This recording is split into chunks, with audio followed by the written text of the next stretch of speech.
नमस्कार. शासन 4 यूट्यूब चॅनलवर आपलं सर्वांचं खूप खूप स्वागत आहे. तर आताची सर्वात मोठी ब्रेकिंग न्यूज म्हणजे सेवानिवृत्त कर्मचाऱ्यांसाठी आताच्या घडीची सर्वात मोठी बातमी.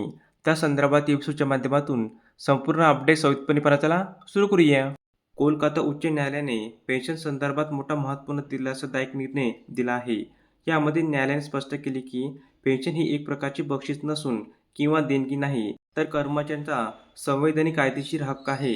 एका प्रकरणामध्ये एका वैद्यकीय अधिकाऱ्याच्या विधवा पत्नीचा पेन्शन संदर्भातील अर्ज राज्य सरकारने नाकारल्याने सदर विधवा महिला कोलकाता उच्च न्यायालयामध्ये धाव घेतल्या. या प्रकरणी कोलकाता उच्च न्यायालयाने दिलासादायक निर्णय दिला आहे.